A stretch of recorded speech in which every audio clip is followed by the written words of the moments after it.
Hello students.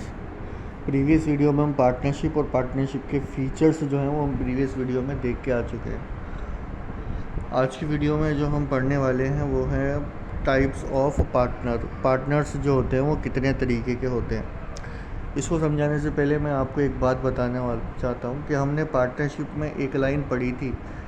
जब उसकी meaning हम पढ़ने वाले थे, एक लास्ट की लाइन थी, उसके अंदर कैरिड ऑन बाय ऑल और any one of them acting for all. Carried on by all का मतलब था कि या तो सारे के सारे पार्टनर मिलकर उस पार्टनरशिप फर्म को चला लेते हैं या फिर कोई भी एक दो पर्सन उस पार्टनरशिप बिजनेस को चलाते हैं। ठीक है। अब जो भी पार्टनर्स जो पार्टनरशिप फर्म के अंदर पार्टनर्स बनते हैं, पैसा तो वो सभी लगाते हैं, लेकिन कुछ पार्टनर्स ऐसे होते हैं क्योंकि उनका शेड्यूल बिजी होता है, इस वजह से वो डे टू डे एक्टिविटी में हिस्सा नहीं लेते। लेकिन कुछ पार्टनर जिनका शेड्यूल बिजी नहीं रहता, पहले से उनके पास कोई काम नहीं है, तो वो क्या करते हैं, उस बिज़नेस को मैनेज करते हैं, उस बिज़नेस को चलाते हैं सारे पार्टनर्स के बिहाफ पर। प्रॉफिट जो होता है वो भी सारे के सारे पार्टनर्स में बंटता है। ठीक है। तो जो लोग वो अलग से काम कर रहे हैं, वो दो पार्टनर की बात कर रहा हूँ मैं। जैसे कि मैंने 5 पार्टनरों का जिक्र किया था कि ABCDE, पांचों ने पार्टनरशिप फर्म के अंदर पैसा लगाया, पांचों पार्टनरशिप फर्म के अंदर पार्टनर है। लेकिन A, B और C जो हैं वो, उनका पहले से कोई बिज़ी शेड्यूल चलता है, पहले से कोई बिज़नेस है, इसलिए वो डे टू डे एक्टिविटी में हिस्सा नहीं ले सकते। लेकिन पार्टनर्स जो हैं D और E, उनका पहले से कोई काम नहीं है, पहले से कोई शेड्यूल बिज़ी नहीं है, तो वो क्या करते हैं, वो दोनों पूरे पार्टनरशिप के बिज़नेस को चलाते हैं। तो ये दोनों क्या करते हैं, ये दोनों अलग से बिज़नेस को चलाते हैं, तो इनको बोलते हैं हम एक्टिव पार्टनर। जो पार्टनरशिप फर्म की डे टू डे एक्टिविटी में क्या करते हैं, हिस्सा लेते हैं, उन्हें हम एक्टिव पार्टनर कहते हैं। ठीक है। अब आगे क्या, प्रॉफिट जो भी होगा बिजनेस से वो बटेगा तो पूरे सारे पार्टनरों में। लेकिन क्योंकि हमको पता है कि डी और ई जो है वो अलग से काम भी कर रहे हैं, डी और ई के अलावा जो दूसरे पार्टनर है वो अलग से काम भी नहीं कर रहे, अलग से काम ये दोनों कर रहे हैं, और पैसा तो सबने लगाया, तो जो भी प्रॉफिट होगा वो सब में बटेगा। लेकिन डी और ई क्योंकि वो एक्स्ट्रा एफर्ट्स दे रहे हैं बिजनेस के अंदर, एक्स्ट्रा काम कर रहे हैं, तो उनको बदले में अलग से सैलरी दी जाती है। अब हम पढ़ते हैं पार्टनर्स के टाइप कितने कितने के। पार्टनर्स की जो टाइप हैं वो है, पहला जो है, सबसे पहला एक्टिव पार्टनर। एक्टिव पार्टनर क्या होता है? एक्टिव पार्टनर का मतलब वो पार्टनर जो पार्टनरशिप के बिजनेस के अंदर डे टू डे एक्टिविटी जो भी होती है, उस सारी डे टू डे एक्टिविटी में क्या करता है, वो हिस्सा लेता है। यानी पार्टनरशिप फर्म में रोज़ आकर वो क्या करता है, काम करता है। उसने पार्टनरशिप फर्म के अंदर क्या कर रखा है, पैसा भी लगाया, पार्टनरशिप फर्म से होने वाला प्रॉफिट और लॉस जो होगा उसमें भी वो हिस्सा लेगा। और क्योंकि ये अलग से क्या कर रहा है, डे टू डे एक्टिविटी में हिस्सा ले रहा है, दूसरे पार्टनर हो सकता है ऐसा नहीं करे, तो इसको अलग से क्या दी जाती है, पार्टनरशिप फर्म के बिहाफ पे, इसको पार्टनरशिप फर्म की तरफ से इसको अलग से सैलरी दी जाती है। तो एक्टिव पार्टनर का मतलब वो पार्टनर जो पार्टनरशिप फर्म की डे टू डे एक्टिविटी में हिस्सा लेता है, बिजनेस के अंदर पैसा लगाता है, जो भी प्रॉफिट और लॉस होता है उसमें इसका हिस्सा होता है, इसको और अलग से सैलरी दी जाती है। उसके बाद दूसरा जो पार्टनर है हमारा वो है स्लीपिंग, और इसको डोरमेंट पार्टनर के नाम से भी जानते हैं। स्लीपिंग और डोरमेंट पार्टनर का मतलब ऐसा पार्टनर जो पार्टनरशिप फर्म के अंदर पैसा लगाता है, प्रॉफिट में हिस्सा भी लेता है, लेकिन पार्टनरशिप फर्म के अंदर जो डे टू डे एक्टिविटी की जाती है, रोज़ जो पार्टनरशिप फर्म के अंदर काम किया जाता है, उस काम के अंदर इसका कोई पार्टिसिपेशन नहीं होता। यानी पार्टनरशिप फर्म की डे टू डे एक्टिविटी में ये हिस्सा नहीं लेता, ये खाली पैसा लगाता है और प्रॉफिट में हिस्सा लेता। चलो ठीक है। तीसरा जो पार्टनर है हमारा नॉमिनल पार्टनर है। नॉमिनल पार्टनर का मतलब एक ऐसा पार्टनर जो ना तो पार्टनरशिप फर्म के अंदर पैसा लगाता है और ना ही पार्टनरशिप फर्म के अंदर प्रॉफिट या लॉस में हिस्सा लेता है। वो खाली क्या करता है, उसने खाली पार्टनरशिप फर्म को अपना नाम दे रखा है, पार्टनरशिप फर्म को खाली अपना नाम दे रखा है। तो हम नॉमिनल पार्टनर का मतलब देख रहे हैं। नॉमिनल पार्टनर का मतलब ऐसा पार्टनर जो ना पार्टनरशिप फर्म के अंदर क्या करता है, पैसा लगाता है, ना ही पार्टनरशिप फर्म के अंदर होने वाला जो भी प्रॉफिट या जो भी लॉस है उसके अंदर वो हिस्सा लेता है। वो खाली क्या करता है, पार्टनरशिप फर्म को अपना नाम देता है। फॉर एग्ज़ाम्पल देखो, मुकेश अंबानी को जानते हैं आप। मुकेश अंबानी जो है एक ब्रांड है, मतलब लोग उनको देखकर कंपनी के अंदर उनको पता चलता है जैसे कि हाँ ये अंबानी का प्रोजेक्ट है, तो उसके अंदर वो पैसा लगाने के लिए तैयार होते हैं। ठीक है, कोई उसके अंदर पैसा इन्वेस्ट करने से मना नहीं करता, और कोई भी, हर इंसान चाहता है उनके साथ डील करना, उनके गुड्स वगैरह परचेज वगैरह करना। अब क्या होता है कि मुकेश अंबानी जो हैं वो मेरे रिलेटिव्स हैं। अब मैं उनके पास गया और वो ऐसे हैं कि वो मेरी बात भी मान रहे हैं। तो मैं उनके पास गया कि सर मैंने ना एक ऐसे ऐसे कोई करके कोई बिज़नेस खोला है। अब वो बिज़नेस जो है वो नया नया, पब्लिक का उसके ऊपर कोई भरोसा नहीं। पब्लिक को नया नया दिखता है, इसलिए हो सकता है कि पब्लिक हमारे प्रोडक्ट पे थोड़ा कम भरोसा करे। इसलिए मैं ये चाहता हूँ कि आप अपनी हमारी जो पार्टनरशिप फर्म है उसको उसको अपना एक नाम भी दे दें कि आप ये शो कर दें कि हाँ कि इस पार्टनरशिप फर्म से आप भी जुड़े हुए हैं, ताकि लोग बात क्या कर सकें, हमारी कंपनी के अंदर पैसा इन्वेस्ट कर सके और हम जो है वो प्रॉफिट कमा सकें, मुनाफा कमा सकें। तो अनिल अंबानी क्योंकि ये मेरे रिश्तेदार थे और मुझे उनसे मेरे रिलेशन भी अच्छे थे, तो उन्होंने क्या कर दिया, मुझे अपना जो है हमारी कंपनी को जो है, हमारी पार्टनरशिप फर्म को जो है वो अपना नाम दे दिया। तो नॉमिनल पार्टनर कहने का मतलब एक ऐसा पार्टनर होता है जो ना तो पार्टनरशिप फर्म के अंदर कैपिटल लगाता और ना ही पार्टनरशिप फर्म के अंदर प्रॉफिट या लॉस में हिस्सा लेता। उसने क्या कर रखा है, खाली पार्टनरशिप फर्म को अपना नाम दे रखा। इन केस अब जो भी लोग जो हमसे डील कर रहे हैं अनिल अंबानी की शक्ल पर, अनिल अंबानी को देखकर जो हमसे डील कर रहे हैं, तो मान लो अगर उन लोगों को कुछ नुकसान हो जाता है तो उस नुकसान की भरपाई करने के अंदर अनिल अंबानी भी अपना जो है कंट्रीब्यूशन देंगे। क्यों देंगे? क्योंकि वो पर्सन जो है वो अनिल अंबानी को देखकर हमारी कंपनी से जुड़ा था। वो पर्सन जो है अनिल अंबानी की शक्ल देखकर हमारी कंपनी से जुड़ा था, हमें देखकर नहीं जुड़ा था। इसलिए इन केस अगर किसी पर्सन को कोई नुकसान हो जाता है तो उस नुकसान की भरपाई करने के अंदर अनिल अंबानी भी जो है अपना कुछ ना कुछ कंट्रीब्यूशन देंगे।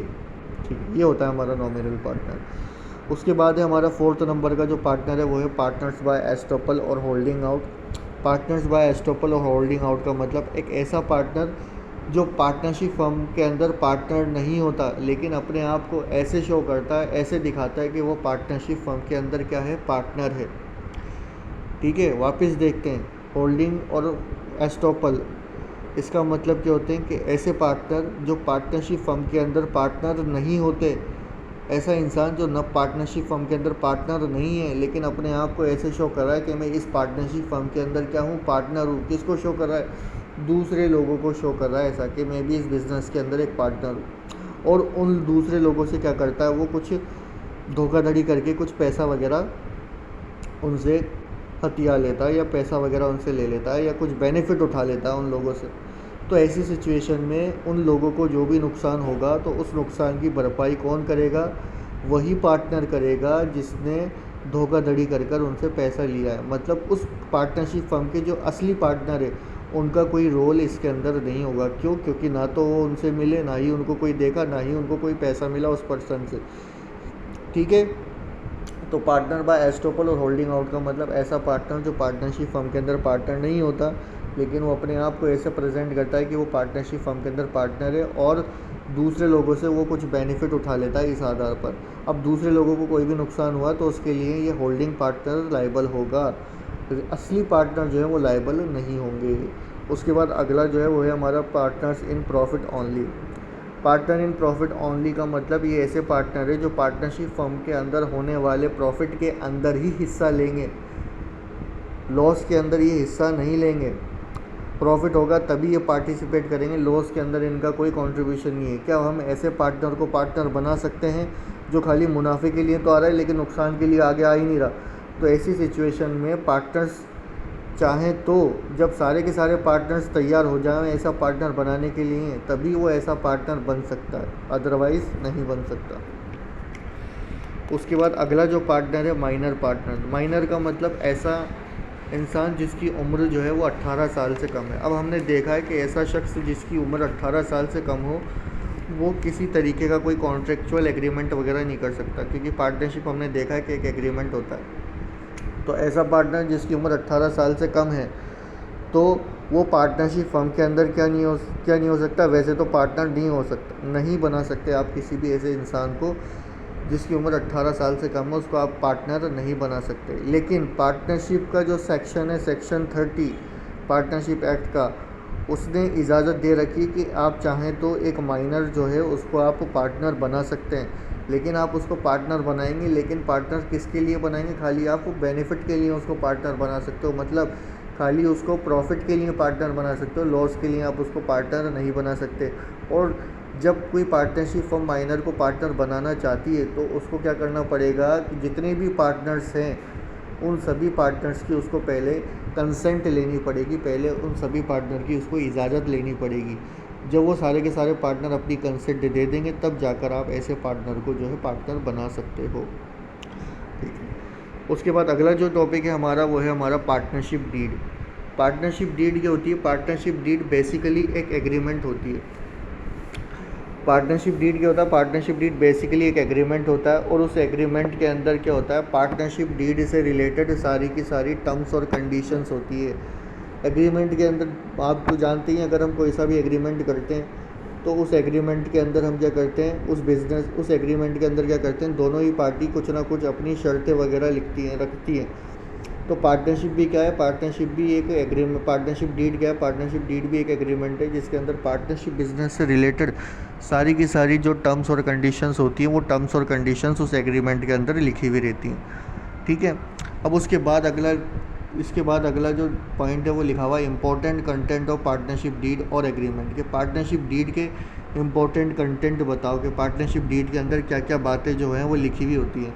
तो पार्टनरशिप डीड के अंदर क्या क्या लिखा हुआ होता है? सबसे पहले नेम ऑफ द फर्म, कि आपने जो भी पार्टनरशिप फर्म बनाई है उस फर्म का आपने क्या नाम रख रखा है, आपको उस फर्म का नाम उस एग्रीमेंट के अंदर हम लिखते हैं। उसके बाद nature of the business and location of the business. Nature of the business का मतलब कि आप 4-5 लोग मिलकर पार्टनरशिप तो कर रहे हैं, लेकिन आप किस तरीके का बिज़नेस कर रहे हैं आपको उस बिज़नेस के बारे में बताना पड़ेगा। और आपका जो बिज़नेस है वो कौन सी लोकेशन पर किया जा रहा है, आपको उस लोकेशन का क्या देना पड़ेगा, एड्रेस देना पड़ेगा। एड्रेस भी उसी डीड के अंदर लिखा हुआ रहता है। तीसरा जो है हमारा वो है duration of the business. Duration of the business का मतलब होता है कि 4-5 लोगों ने मिलकर जो भी पार्टनरशिप फर्म करी है वो कितने टाइम तक के लिए की है, मतलब कितने समय के बाद आप अपनी पार्टनरशिप फर्म को बंद कर दोगे, 5 साल, 10 साल, 12 साल, तो आप उसका ड्यूरेशन भी उसके अंदर लिखते हैं। उसके बाद जो है अगला duties and responsibilities of each partner, कि हर पार्टनर की क्या क्या ड्यूटी होंगी, हर पार्टनर की क्या क्या रिस्पॉन्सिबिलिटी, क्या क्या जिम्मेदारी होंगी, वो भी हम उस एग्रीमेंट के अंदर लिखते हैं। उसके अलावा 5वां जो है the amount of capital to be introduce by each partner. इसका मतलब क्या है कि हर एक पार्टनर ने कितना कितना पैसा जो है पार्टनरशिप फर्म के अंदर लगाया है, वो भी हम क्या करते हैं उस एग्रीमेंट के अंदर लिखते हैं। उसके बाद the proportion in which the profit and loss are to be share, यानी जो भी प्रॉफिट होगा या जो भी लॉस होगा पार्टनरशिप बिजनेस से, उस प्रॉफिट या उस लॉस को आप कैसे बांटेंगे पार्टनर्स के दरमियान, किस रेशो के अंदर आप उसको डिस्ट्रीब्यूट करेंगे आपस में। उसके बाद the salary if at all to be pay to each partner. अब हमने देखा था कि कोई एक्टिव पार्टनर होता है पार्टनरशिप फर्म के अंदर, अगर कोई एक्टिव पार्टनर है पार्टनरशिप फर्म के अंदर तो हमने ये भी देखा था कि उसको अलग से सैलरी दी जाती है। तो आप कितनी सैलरी जो है उस पार्टनर को दोगे तो आप इस एग्रीमेंट के अंदर लिखते हैं। उसके बाद मेथड्स ऑफ सॉल्विंग डिस्प्यूट्स।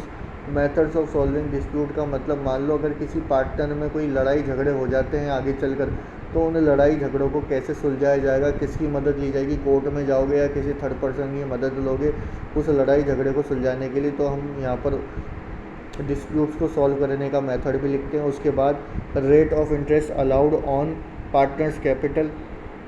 अब हमने देखा था कि अकाउंटेंसी में आपने जब पहला दूसरा चैप्टर पढ़ा था तो उसके अंदर आपने एक चीज़ देखी थी, business entity concept. Business entity concept क्या बोलता है कि बिजनेस और बिजनेसमैन जो होते हैं ना वो दोनों अलग अलग होते हैं। ठीक है, इसलिए अगर कोई बिजनेसमैन बिजनेस के अंदर कोई पैसा लगाता है तो वो बिज़नेस के लिए क्या बन जाती है, वो लायबिलिटी बन जाती है। उसी तरीके से पार्टनर्स और पार्टनरशिप फर्म दोनों क्या हैं, अलग अलग है। पार्टनरशिप फर्म बिजनेस हो गया और पार्टनर्स बिजनेसमैन हो गए। अब पार्टनर्स ने जो भी पैसा पार्टनरशिप फर्म के अंदर लगाया पार्टनरशिप फर्म के लिए क्या बन गई, वो लायबिलिटी बन गई। इसलिए पार्टनर्स ने जो भी पैसा पार्टनरशिप फर्म के अंदर लगाया है बदले में पार्टनरशिप फर्म उनको क्या देती है, इंटरेस्ट देती है। तो कितना इंटरेस्ट पार्टनरशिप फर्म पार्टनर्स को देगी उनकी कैपिटल पर, वो भी हमें बताना पड़ता है। उसके बाद है rate of interest charge on partners drawing.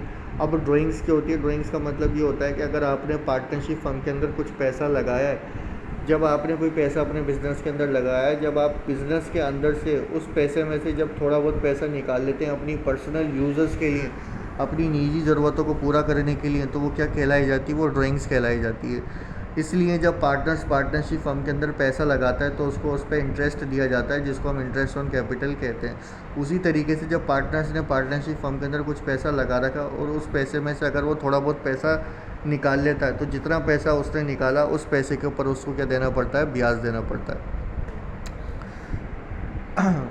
उसके बाद अगला जो है हमारा the mechanism of admission of new partner और रिटायरमेंट ऑफ ओल्ड पार्टनर। इसके अंदर मैकेनिज़्म के अंदर क्या देखते हैं अपन, ये देखते हैं अगर कोई नया पार्टनर पार्टनरशिप फर्म के अंदर आना चाहता है या कोई एक ऐसा पार्टनर है जो पार्टनरशिप फर्म को छोड़ना चाहता है, तो कौन कौन से तरीके जो हैं अपनाएंगे, कौन कौन सी कैलकुलेशन करेंगे, क्या क्या उसको जो भी अमाउंट बनेगा उसको देने का या उससे लेने का वो कैसे कैसे हम कैलकुलेट करेंगे, ये सारी की सारी चीज़ें। उसके बाद अगला जो है हमारा वो है provisions applicable in the absence of the partnership deed. अब पार्टनरशिप डीड अगर आपने बनाई है तो उसके अंदर आप ये सारी की सारी टर्म्स और कंडीशंस लिख लेते हैं, ठीक है। कितना प्रॉफिट कैसे बटेगा, कितना पार्टनर कितना पैसा लगा रहा है, इंटरेस्ट ऑन कैपिटल कितना दिया जाएगा, इंटरेस्ट ऑन ड्राइंग कितनी ली जाएगी, प्रॉफिट को कैसे बांटा जाएगा, एक्टिव पार्टनर को कैसे सैलरी दी जाएगी, ये सारी की सारी बातें आप लिख लेते हैं। लेकिन मान लो कि आपने पार्टनरशिप डीड बनाई नहीं है, पार्टनरशिप डीड अगर आपने नहीं करी तो ऐसी सिचुएशन में क्या कौन कौन से जो रूल्स हैं वो एप्लीकेबल होंगे। तो उसके अंदर दे रखा है पहला, no interest on capital will be given to any partner. किसी भी तरीके का कोई इंटरेस्ट ऑन कैपिटल किसी भी पार्टनर को नहीं दिया जाएगा। अगर आपने डीड बनाते अगर आप तो डीड के अंदर आप लिखते कि किस पार्टनर को कितना कितना इंटरेस्ट ऑन कैपिटल दिया जाएगा, लेकिन आपने डीड बनाई नहीं है, डीड नहीं बनाई आपने, तो ऐसी सिचुएशन में कोई भी इंटरेस्ट ऑन कैपिटल नहीं दिया जाता। उसके बाद no interest on drawing will be charge. हमने देखा था कि पार्टनर्स ने पार्टनरशिप फर्म के अंदर जो पैसा लगा रखा है उस पैसे में से अगर उसने थोड़ा बहुत पैसा निकाल लिया तो उस पैसे के ऊपर उसको क्या देना पड़ता था, इंटरेस्ट देना पड़ता था। क्योंकि अब आपने ये बात कब लिखी जाती थी, जब एग्रीमेंट किया हुआ हो, लेकिन आपने एग्रीमेंट किया ही नहीं। जब आपने एग्रीमेंट नहीं किया, डीड नहीं बनाई, तो ऐसी सिचुएशन में interest on capital interest on drawing नहीं ली जाएगी। उसके बाद तीसरे नंबर का जो है वो है हमारा no salary is given to any active partner. हमने देखा था अगर कोई एक्टिव पार्टनर है पार्टनरशिप फर्म में एक्टिवली पार्टिसिपेट करता है, डे टू डे एक्टिविटी में हिस्सा लेता है, तो उसको अलग से क्या दी जाती है, सैलरी दी जाती है। लेकिन अगर आपने डीड बनाई होती तो वो आप बात वहाँ लिख लेते कि ये नाम का पर्सन जो है एक्टिव पार्टनर है और इसको हम अलग से सैलरी देंगे 5,000 रुपये हर महीने के हिसाब से। लेकिन क्योंकि आपने डीड बनाई नहीं, डीड नहीं बनाई, तो ऐसी सिचुएशन में एक्टिव पार्टनर को कोई सैलरी नहीं दी जाएगी। उसके बाद एक था profit and loss will be shared equally. मतलब अगर हम डीड बनाते तो डीड के अंदर लिखते कि जो भी प्रॉफिट होगा बिजनेस से या जो भी लॉस होगा वो ए और बी सी डी ई पांचों पार्टनर में बटेगा। कैसे कैसे बटेगा, अपन वहाँ पर एक रेशियो लिख देते, ए को इतना मिलेगा, बी को इतना मिलेगा, सी को इतना मिलेगा, डी को इतना मिलेगा, ई को इतना मिलेगा। लेकिन क्योंकि हमने पार्टनरशिप डीड बनाई नहीं है तो ऐसी सिचुएशन के अंदर जो भी प्रॉफिट होगा या जो भी लॉस होगा वो कैसे बटेगा, इक्वली बटेगा। लास्ट जो है हमारा वो है interest on loan will be given at the rate of 6%। Interest on loan का मतलब कि मान लो पार्टनरशिप फर्म ने कोई लोन लिया है किसी पार्टनर से, तो जो भी लोन लिया उस लोन के ऊपर उसको क्या देना पड़ेगा, ब्याज देना पड़ेगा। कितना ब्याज देना पड़ेगा, अगर आप एग्रीमेंट बनाते तो उसके अंदर लिख लेते ये बात, लेकिन क्योंकि आपने एग्रीमेंट नहीं बनाया तो ऐसी सिचुएशन के अंदर इंटरेस्ट जो भी लोन पर दिया जाएगा उसकी रेट होगी 6%, यानी 6% की रेट से आपको उस लोन पर जो है वो ब्याज दिया जाएगा। तो ये थे हमारे पार्टनरशिप क्या होती है, पार्टनरशिप के फीचर, पार्टनर्स कितने तरीके के होते हैं, पार्टनरशिप डीड क्या होती है, ये सारी की सारी चीज़ें हमने इसके अंदर पढ़ ली। अगला बिजनेस जो है वो हम अगली वीडियो के अंदर पढ़ेंगे।